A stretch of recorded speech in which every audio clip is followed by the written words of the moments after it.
So a rough few weeks leading into the bye. Obviously, you've come out of the bye, and it's good to get the 4 points, even if it was probably a bit more laboured than you would have hoped. Yeah, well, it was hard work for us today at stages. Obviously, looking at the scoreboard, the obvious thing is our kicking.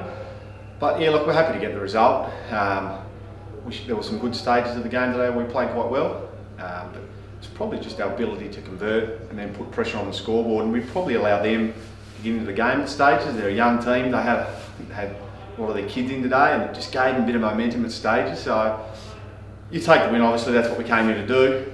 But I think there's still some little things for us to work on.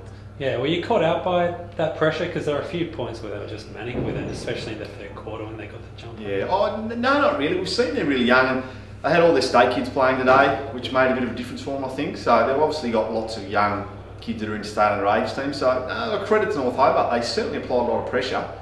But like I said, I think just our inability to put the scoreboard pressure on always kept them in the game all day, so they always felt like they were a chance, and you give them a sniff, and even a team like North Hobart who's young and they're building, you're always a chance in this competition. So yeah, as you mentioned before, the kicking was an issue for you guys. I think at one point you were 5-15, you ended up about 13-22. Yep.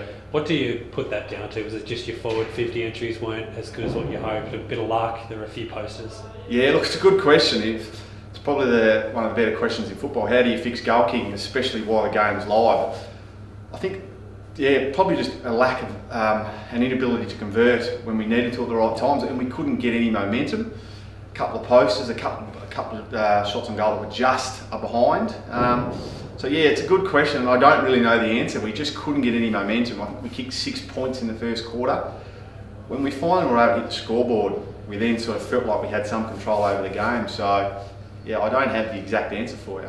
Yeah, the last quarter you guys were down to 2 on the bench. Can you just run us through those injuries? I believe Jeremy Webley was one of those. Yeah, so Jez is actually fine. He just got a stinger on the shoulder. It looked pretty bad, but once he got on the bench and the pain calmed down, he just had a stinger, so it was fine. We could have brought him back on. He wanted to come back on if it got close, so he just sat out the last quarter, but he'll be fine. Keegan Wiley had some tightness in his hamstrings, but that was precautionary as well. He's had some hamstring problems early on, so we just wanted to, sort of felt like we might be okay to put him on the bench. So there was nothing major, which was good for next week.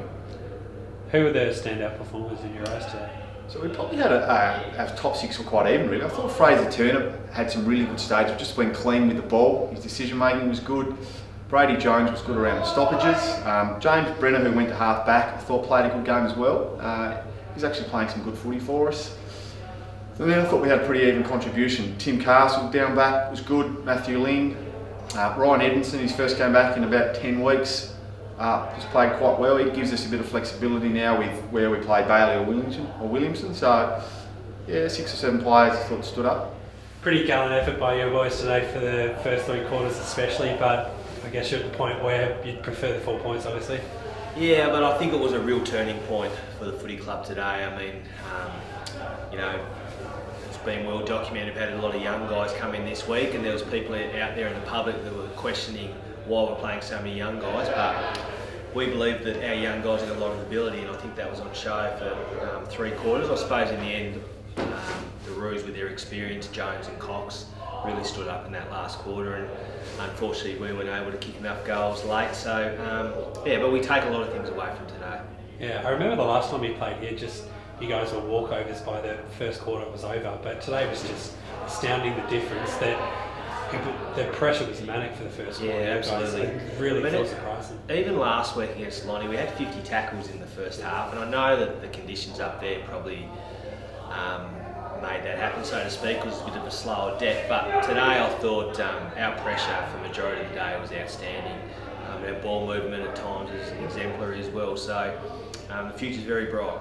Yeah, some of those young guys that came in, Jake Steele was fantastic. He held his own against one of the best rucks in the comp and took an absolute screamer in the second quarter. I would argue Jake was close to best on ground today. I mean, that mark you're talking about was sensational, and just he covers the ground really well. I mean, he runs a 2K in 6.5 minutes, so he's only a young guy as well, so he's still learning the craft. But I said to him after the game today, you've just shown me how good a player you're going to be if you continue to keep working hard. Yeah, there were a few others that played pretty well. I thought some of your more experienced players stood up. Hugh Williams Jr. I thought was fantastic down back. I mean, he played on standard. He's obviously a good player. Junior is just, I'd probably argue he's nearly the best small defender in the competition. And you know, at times this year, the amount of ball that's been coming in, he's had to really stand up. He's an outstanding leader. I think Brad Tilby's been really good doing that lockdown role in the midfield as well. So he's been leading by example, playing his role, which enables you to have the likes of Norton and O'Neill on the outside, Pep, and that can really run. So yeah, I mean, everyone's just played their role today. Unfortunately, we couldn't quite get over the line, but the future's very bright. Yeah, Sean Willis as well was pretty well. He played that sort of deep forward role in the first half and created a lot of space, and then let up when he needed to. Yeah, I mean, the way Sean trained on Thursday night, I knew he was going to have a good game today. And I suppose it's tough when you're a small forward, and you know, at times we've only had 25 to 30 inside 50s throughout the year. Today we had 45, so it gives him more of an opportunity. And I hope going forward, particularly this week against Glenorchy on the bigger ground at KG5, we can use the ball in the same manner we used it at times today. Yeah, the last quarter, it probably didn't go to plan, obviously.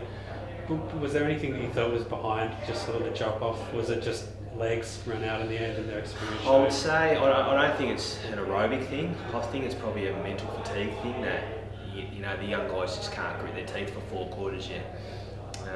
But I'm sure in 12 months' time, when we come over here, we're going to be very hard to beat.